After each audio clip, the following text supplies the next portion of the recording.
Hello my people, good day, how una day? I don't carry another story come for una. Today's story that Kanus family drops bombshell reveals how Tinubus allegedly refused to honor his agreement to Nnamdi Kanu. See details below. What are they trying to say? That Tinubus refused to honor his agreement to Nnamdi Kanu. What agreements do they have that he has refused to honor? The family of Mazi Nnamdi Kanu, the leader of the indigenous people of Biafra, IPOB, has expressed profound disappointment over what they claim is President Bola Tinubu's failure to honor an agreement made before the 2023 general election. According to Priest Emmanuel Kanu, Nnamdi Kanu's younger brother, Tinubus' son Sheyi reportedly met with him in Abuja ahead of the election to discuss Kanu's release in exchange for IPOB non-interference in the election process. In a statement, Prince Emmanuel detailed the events leading up to this alleged agreement. He stated that a former governor reached out to him with a message that Sheyi Tinubu wanted to meet. After receiving assurance that the discussion would focus on securing his brother's release, he agreed to the meeting.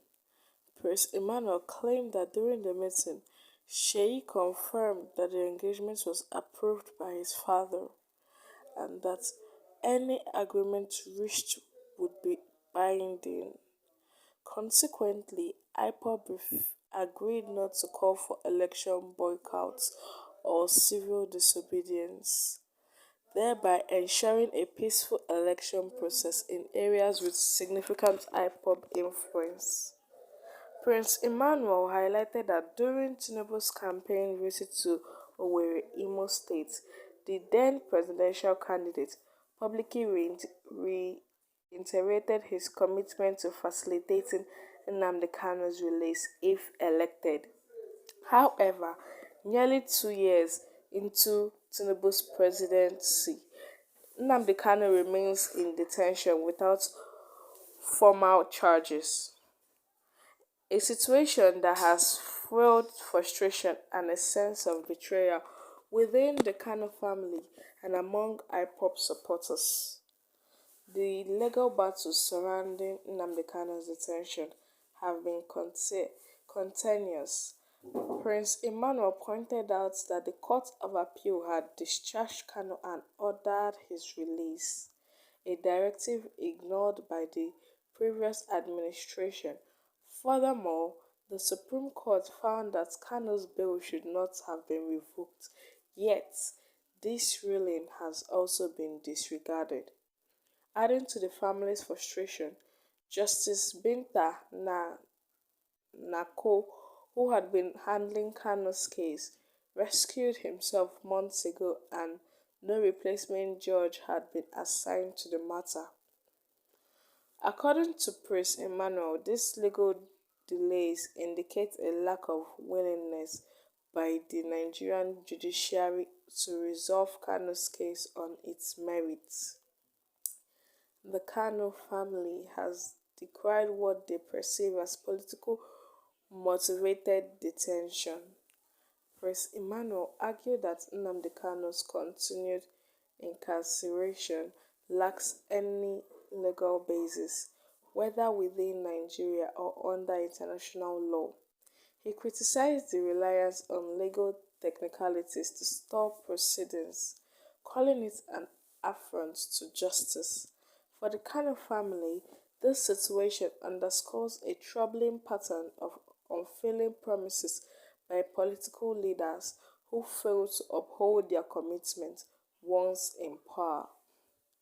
The statement also shed light on the psychological and emotional toll of Kanu's prolonged detention on his family. They described the situation as deeply disheartening, especially given their initial hopes that Tinubu's presidency would mark a departure from the past administration approach to the IPOB leader's case. The family's sense of betrayal is heightened by their belief that IPOB upheld its end of the agreement by refraining from election related disruption, only to see no reciprocation from the Tinubu administration. For IPOP supporters, the continued detention of Nnamdi Kanu is a symbol of systematic injustice and the marginalization of the Southeast. Many view the situation as emblematic of a broader feature to address the grievance of of the region, which include economic neglect, political exclusion, and security challenges. The Kanus family the Kanus family's allegation add a layer of complexity to the already strained relationship between the federal government and the Southeast, further complicating efforts to foster reconciliation and unity. The development comes at a time when calls for Nnamdi Kanu's release have grown louder both within Nigeria and internationally. Human rights organizations and political observers have repeatedly emphasized the resolving Kanu's case is critical for achieving peace and stability in the Southeast. However, the alleged failure to honor agreements raises questions about the federal government's sincerity in addressing the underlying issue, fueling separatist sentiments. But I don't hear him now. How Tinubu has been unable to keep his end of the bargain before the 2023 general election. Prince Emmanuel and Mr. Tinubu made an agreement to meet, and Tinubu confirmed that the engagement was approved by his father and that any agreement reached would be binding.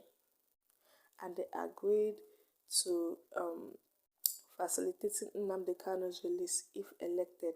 And now it is over 2 years since the election, and we are yet to see Nnamdi Kanu out of the prison. It seems like he just said it just for them to hands off from the election. But he has been unable to keep his end of the bargain. Meanwhile, the IPOB society has upheld their own end of the bargain. The other end that is supposed to be kept by Tinubu, he has been able to do that or achieve that distance. So people, when I don't see him now, and I don't use the ear, hear him to say,